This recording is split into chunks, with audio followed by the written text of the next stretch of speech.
আমি শোনাচ্ছি একটা কবিতা, যেটা এই বর্তমান সমাজ ব্যবস্থার উপর দিয়ে রচিত। কবিতার নাম কি অদ্ভুত, তাই না? কবি ফিরদৌস আহমেদ। আমরা চাঁদে গিয়ে দেখতে পারি ওখানে অক্সিজেন নেই।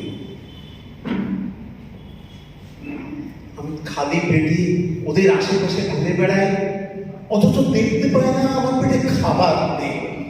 ওরা বুঝেও বুঝে না আমি খাবার চাই, চাঁদে যেতে চাই। কি অদ্ভুত, তাই না? আমরা মেশিন দিয়ে মানুষের পেটের ভেতরে ছোট্ট পাথরটাকে দেখতে পারি পেটের ভেতর বাচ্চা আছে কি না, সেটা ছেলে না মেয়ে। আমি ওদের সামনে ঘোরাঘুরি করি, অথচ দেখতে পাই না আমার পেটে খাবার নেই। অথচ আমার মুখ দেখলেই বোঝা যায় আমি 2 দিন ধরে খাই না। কি অদ্ভুত, তাই না? ওরা পৃথিবীর কখন কোথায় বৃষ্টি হবে তা 2 দিন আগে যন্ত্র দিয়ে দেখতে পারে, অথচ তাদের সামনে পেটের ক্ষুধায় আমার চোখ দিয়ে অনবরত বৃষ্টি ঝরছে, কিন্তু তারা দেখতে পায় না। অথচ আমার মুখ দেখতেই বোঝা যায় আমি 2 দিন ধরে খাই না। কি অদ্ভুত, তাই না?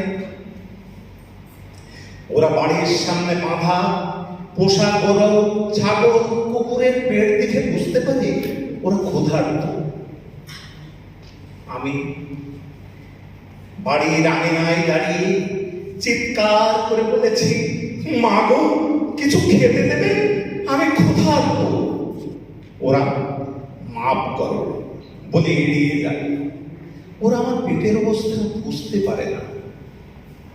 জন্তুগুলো না চেয়েও পায়, আমি চেয়েও পাই না। কি অদ্ভুত, তাই না? ওরা মসজিদ, মন্দির, গির্জা, প্যাগোডা কোথায় একটু রং নষ্ট হয়ে গেছে তা দেখতে পাই। আমি ক্ষুধায় কালো বিবর্ণ চেহারা নিয়ে উপাসনালয়ের সামনে দাঁড়িয়ে থাকি। ওরা আমার কালো মুখ দেখতে পায় না।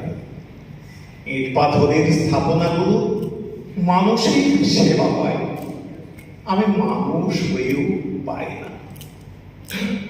কি অদ্ভুত, তাই না?